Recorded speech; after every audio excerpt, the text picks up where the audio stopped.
Olá a todos, o meu nome é Érica Riera e eu sou membro do Comitê Executivo do Procurement Club. Olá pessoal, eu sou o André Gugel, membro do Comitê Executivo do Procurement Club. Bem-vindo a mais um Papo de Comprador. Papo de Comprador, um programa de conteúdo relevante que apresenta para vocês profissionais experientes e tudo isso num papo bem descontraído para você. O Papo de Comprador de hoje é sobre compras de CAPEX. De que forma os compradores têm que estar preparados para lidar com uma categoria que é tão estratégica? E quais são as tendências que estão por aí no mercado? Papo de Comprador é um programa que tem patrocínio de Avipam, Viagens Corporativas e Eventos, Level, Soluções Especializadas em Procurement, pela Versani Sandrini, e conta com o apoio da RC Online. Olá a todos, sejam bem-vindos à parte 2 de Papo de Comprador sobre compras de CAPEX. E a gente quer saber agora dos nossos convidados quais as principais tendências, quando a gente fala, por exemplo, de métodos ágeis, de terceirização, que podem ser usados nas compras dessa categoria. E eu queria conversar com você agora, Érica. Bom, Xará, o que eu vou trazer aqui para esse ponto é a gente, de novo, reforçando os pontos principais de processos do comprador, as etapas fundamentais de um strategic sourcing. E no caso do CAPEX, o que eu tenho conseguido fazer eventualmente é mitigar alguns atrasos de projeto com uma tendência de negociação mais rápida. Então, eventualmente, a gente tem conseguido usar bastante leilão para algumas compras de CAPEX, principalmente de construção civil, que é um ramo que a gente consegue ter uma oferta de fornecedores bastante grande e não é uma compra tão específica como um maquinário. Então, a gente vem usando essa ferramenta do leilão como uma tendência de acelerar o cronograma de negociação do CAPEX, na minha experiência. Legal. E você, José Renato? Quais são assim, as suas experiências e a sua visão de tendências para a área? Como tendências, assim, que eu vejo que possa ser aplicado para CAPEX, além do que a Érica já comentou, que eu acho que é uma boa iniciativa, que traz uma agilidade realmente para o processo de contratação de obras civis, tudo isso. Eu acho que nós temos um desafio em CAPEX ainda, que ainda é muito embrionário, é a terceirização realmente de alguns itens. Evidentemente que não todos, alguns itens que você tem assim, uma estandarização mais forte, Acho que esses itens poderiam ser trabalhados, tem empresa especializada nisso, a própria Level, que patrocina esse evento, esse encontro, ela tem trabalhado com isso já em algumas empresas, então acho que é um fator importante para se considerar. Acho que existe muito ainda a se caminhar nesse sentido, olhando o CAPEX, e focar, evidentemente, as atividades do comprador mais especializado, como essa régua que eu comentei com vocês, que geralmente é uma régua muito alta, uma graduação alta, um skill muito específico, para que fique mais focado naquilo que realmente interessa. E com isso, o comprador de CAPEX, no meu modo de ver, não é nem um comprador, ele é gestor de CAPEX, na verdade, ele teria mais tempo disponível para trabalhar aqueles itens que são mais complexos, teria tempo de participar desde o início das etapas lá com engenharia, com a área de produção, e isso eu acho que é fundamental para que o trabalho seja bem realizado. Então, eu diria que esses dois pontos, um que a Érica levantou, e esse que eu estou trazendo de buscar um pouco mais de terceirização para esses itens CAPEX, que ainda são tidos como CAPEX, mas, na verdade, eles poderiam estar ou numa linha de MRO, transferido para uma linha de MRO específica, ou buscando uma terceirização de um BPO ou algo parecido, assim, que já tem muito aí no mercado, inclusive a Level, como eu comentei. Egídio, e qual, então, é a sua opinião sobre essas tendências aí que estão chegando, algumas um pouco mais já evoluídas, mais amadurecidas, outras chegando agora? Qual é a sua opinião? Bom, eu particularmente, pelas características de CAPEX ser único e projeto ser único e singular, essas técnicas, elas nasceram e são utilizadas na área de CAPEX, por exemplo, projetos fast tracking e até esses métodos ágeis para acelerar as aquisições e até terceirizações também já são aspectos relacionados em CAPEX, porque muitas vezes CAPEX, como ele tem começo, meio e fim, você muitas vezes, parte do time é formado com terceirizações e você mobiliza e desmobiliza ao longo do tempo. Então, são técnicas já utilizadas por CAPEX, sem dúvida nenhuma, muito bem-vindas, e, óbvio, acrescido de aspectos de tecnologia, ajuda ainda mais que a gente possa desenvolver as questões relacionadas ao desenvolvimento e ao aprimoramento e implantação de projetos. Excelente. Obrigada, Egídio. Eu vou passar a próxima pergunta para vocês, mas até antes de passar a próxima pergunta, eu queria fazer um comentário, principalmente no que o Renato colocou, né? E que também foi falado na semana anterior, aquela história do comprador entrar antecipadamente no projeto. Mas, por exemplo, nesse caso que a gente citou, né, Eric, você comentou aqui na pergunta do métodos ágeis, por exemplo, a metodologia ágil demanda ter uma equipe dedicada ao projeto. Né? Já é default, né, você montar um time, cada um com sua função, dedicado ao projeto. E muitas vezes fornecedores compõem esse time, não necessariamente recursos de fornecedores dentro desse time. Isso aí não é raro a gente perceber, né? E aí, como é que compras intermedia essa relação, né? Porque, querendo ou não, é um fornecedor que está prestando serviço para a empresa, né? São coisas que eu percebo que ainda muita gente boa ainda está aprendendo a lidar com essa situação, né? Ainda são situações que estão amadurecendo, né? Sem As dúvida. empresas estão começando a absorver essas ideias, e aí, claro, existe todo um processo de absorção, aprendizado, né, e etc. Mas você tem razão. Ainda existe uma certa complexidade nesse começo. Fora né? que o time, né, o Scrum, né, o time do Squad, desculpa. Os squads. Os squads têm que ter uma certa autonomia. Isso. Né? E essa autonomia para compras é uma coisa que não soa muito bem, né? Como que o meu cliente interno tem tanta autonomia? Então, assim, são coisas que eu percebo que ainda, só complementando o que vocês comentaram, né? Mas que eu acho que ainda precisa de um certo amadurecimento, né, nas empresas, né? Mas eu vou passar aqui mais uma pergunta, gente. É o seguinte, hoje em dia, né, a gente está vivendo um momento, né, em função de pandemia, de uma série de vamos dizer assim, itens, né, que compõem um projeto CAPEX, vivendo por turbulências muito grandes, né? Então, ora falta papelão, falta container, a gente tem altas de commodities em função aí de demandas que param, de repente, tem uma retomada muito alta. Eu queria ouvir de vocês, né, na experiência de vocês, como que vocês, o que vocês recomendariam para os compradores que estão enfrentando essas tormentas hoje em dia? Qual é a receita de bolo, qual é a grande dica, se é que tem alguma, né, que vocês queiram passar para os compradores para enfrentar essas incertezas do momento, tá? E eu queria começar contigo, Érica, por favor. Claro. Olha, não tem nada pior para um comprador do que negociar com incertezas.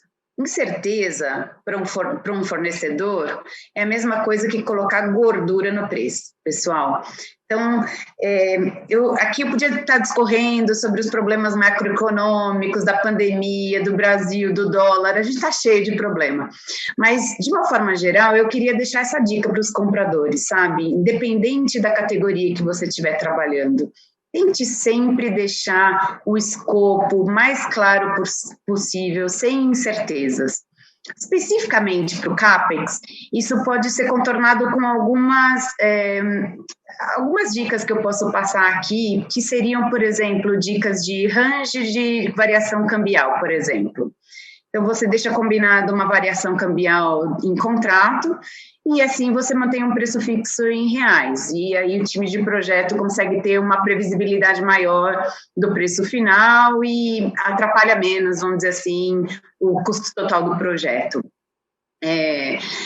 Questões de volume também, a gente consegue tentar, né, minimizar as incertezas de volume num ano de pandemia, a gente não sabe quantas lojas estão abertas, quanto vai ser consumido, então a gente tenta tirar essa gordura de preço, né, essas incertezas, tentando deixar o melhor deal, né, o melhor win-win que você pode fazer para o seu fornecedor, ser claro e justo com ele e deixar alguns ranges pré-combinados em contrato de uma forma que a gente consiga absorver em preço e manter estabilidade. Eu acho que todo mundo está querendo esse ano de pandemia um pouco de previsibilidade e estabilidade. Então, quanto mais a gente discutir as incertezas e trabalhar com margens seguras de volume, mais claro, mais fácil, a gente vai chegar nos objetivos de preço de negociação e cláusulas de contrato.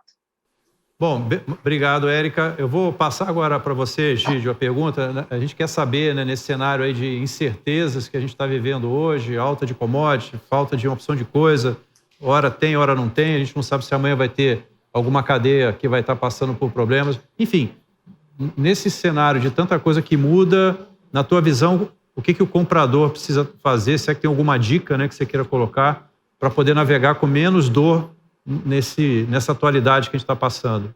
Qual é a sua sugestão?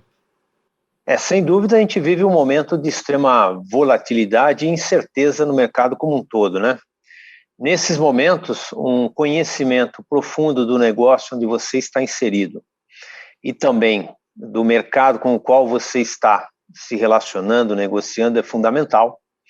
Reduções de risco para ambos os lados também, e aí passa por uma definição clara dos escopos envolvidos, a consolidação da proposta técnica e também a negociação de todos os itens relacionados à contratação. Dessa forma, você busca manter a questão dos custos sob controle e também reduzir riscos e incertezas e, consequentemente, fazendo com que isso não seja incorporado ao preço que está sendo adquirido. Outras técnicas, como a própria Érica colocou, elas são fundamentais, principalmente quando você se relaciona com itens que são compostos por commodities internacionais, com custos internacionais, é você ter algum tipo de cobertura ou banda cambial, ou um hedge cambial, que te proteja de eventuais volatilidades. Legal, Gídio, obrigado. Renato, para fechar aqui, eu vou te passar a mesma pergunta. Eu queria só incorporar um comentário aí, vocês, Érica e Egídio, se quiser depois fazer recomentar, né, falar de novo, fique à vontade. Mas, em função dessa questão da pandemia, a China, que é a grande hub, né, de fornecimento de muitos insumos, no primeiro momento, só lembrando, né, no início da pandemia, ela ficou fechada e muita gente sofreu. Você acha que a questão de ter uma diversificação de fonte nessa hora também seria uma boa prática, né, só como elemento aí de mitigar risco aí de compra de CAPEX? O que você acha? Na verdade, André, eu queria colocar essa resposta em duas vertentes, né? A primeira em relação ao comprador, né? Como foi dito aqui muito bem pelos colegas, o cenário de incerteza ele realmente não ajuda em nada, evidentemente, né? Ele te traz assim uma incerteza do que vai acontecer, do que pode acontecer, quais seriam as dificuldades que viriam, porque realmente ninguém sabe, né? Ninguém tem certeza de nada num momento como esse. Então, para o comprador, o que eu colocaria, né, olhando especificamente o CAPEX, né? Eu acho que, em função, evidentemente, de um momento como esse, que a demanda é baixa para o CAPEX, né? Muitos investimentos estão represados, aquele negócio todo mundo já sabe. O importante para o comprador é que ele se mantenha ativo na sua rede de relacionamento, né? Tanto interno quanto externo. Então, acho assim, é fundamental que o comprador continue fazendo contato com os fornecedores, com os fabricantes, para que ele não fique desatualizado, né, em relação ao que está acontecendo no mundo, né, para o CAPEX, para equipamentos ou para até mesmo para os serviços que estão envolvidos no projeto também. Então, acho que é fundamental que ele mantenha esse canal, né? Esse canal é fundamental, porque no momento como esse, que baixa demanda, você não tem esse contato, né? Você acaba sendo demandado para que faça um contato. Não deixe que isso aconteça. Procure o contato, se antecipe, procure saber o que está acontecendo, quais são as novidades. Já tem locais que já estão em outro estágio, né, da saída da pandemia, já estão retomando investimentos. Isso é importante que o comprador esteja atento. Quais são esses movimentos para trazer para dentro de casa e auxiliar no planejamento estratégico também da sua própria empresa. E com relação à empresa, o que eu colocaria, né, que também diante disso, né, dessas incertezas, olhando a equipe de CAPEX, nós estamos aqui focados em CAPEX, né, a empresa tem que o desafio maior da empresa é manter a equipe, evidentemente, né? Como eu comentei, todos reduziram o CAPEX e manter uma empresa, uma equipe dessa, né, de alta performance, né, de um skill elevado, né, que a régua está lá em cima, é complicado, porque você tem que manter essa equipe motivada, né?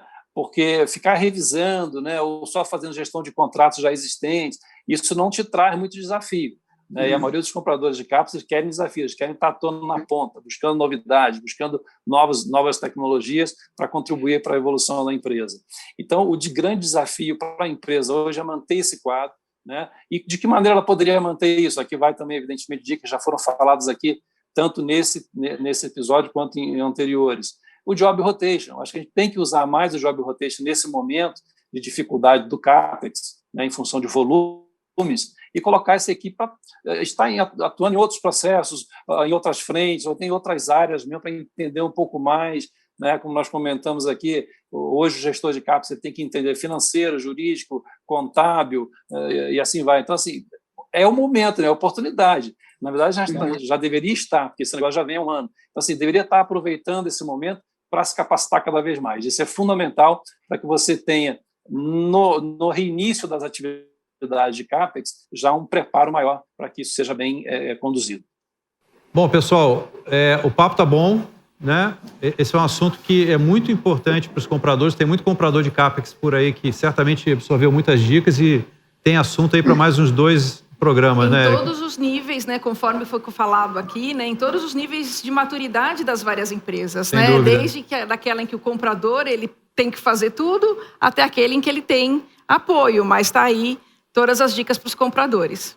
Lembrando que, assim, Érica, esse é o último episódio da nossa primeira temporada de Papo de Comprador. Pois é. Mas a gente vai recomeçar uma temporada 2 melhor ainda. Está né? saindo do forno, né, André? Sem dúvida. Então, continua seguindo a gente, ativa o sininho do YouTube para ser lembrado dos nossos próximos episódios e a gente se vê. Tchau, tchau.